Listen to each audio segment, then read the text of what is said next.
पता नहीं क्या जादू है उस वृंदावन में, वहां की रज में, कि जो जाता है उसको प्रेमी बना देती है। वो वृंदावन की भूमि उसको दीवाना बना देती है।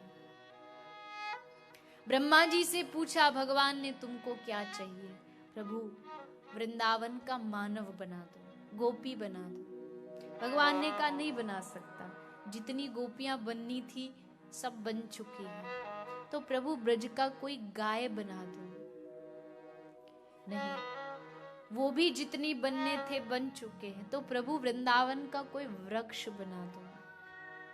ना ना ना, वृंदावन का वृक्ष बनना भी कोई इतना आसान थोड़ी है।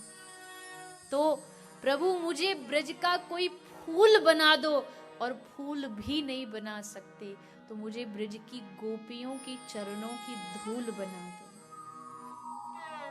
मैं धूल बन के, रज बन करके उन गोपियों के चरणों में पड़ा रहूं।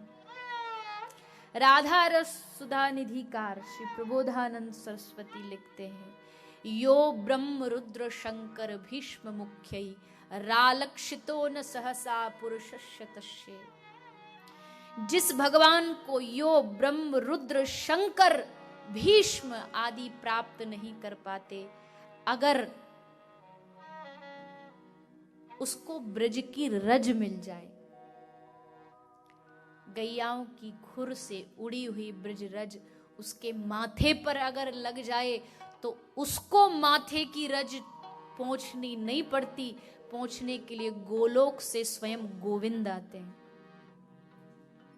ऐसी कृपा भगवान ब्रज की धरती पर करते हैं।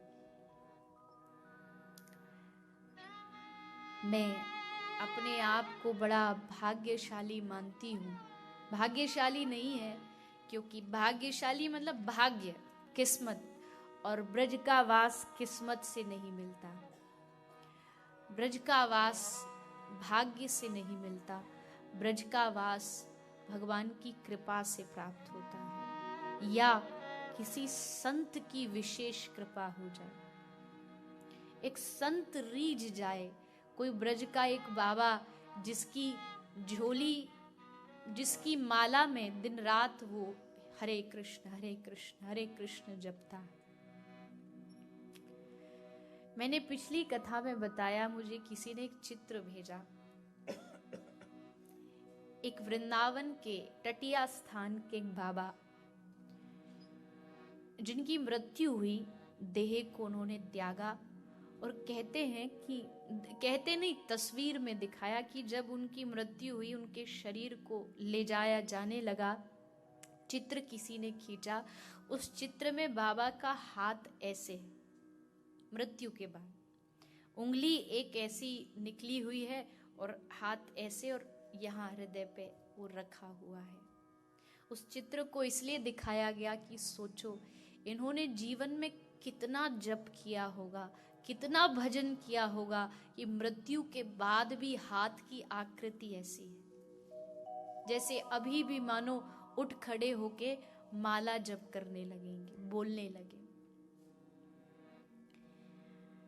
हम अपने आप को कितना भी बड़ा भक्त घोषित कर दें, हम अपने आप को कितना भी बड़ा विद्वान घोषित कर दें, लेकिन इन ब्रज के संतों की महानता को कभी हम जान नहीं पाएंगे। क्या है इनके अंदर, क्या शक्ति है, क्या ताकत है, जिनको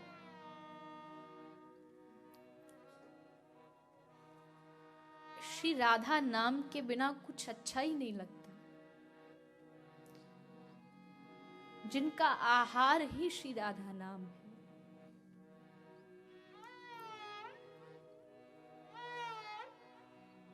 उनके पास जाओ तो वो संसार की चर्चा नहीं करेंगे, बस एक ही बात, कैसे, कौन सा साधन करूं, कौन सा भजन करूं कि मैं किशोरी को प्यारा हो जाऊं।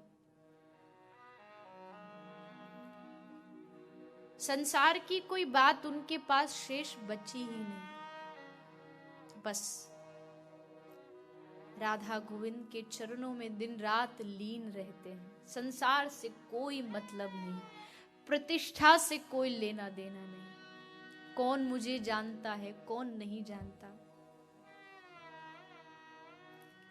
कोई लेना देना नहीं।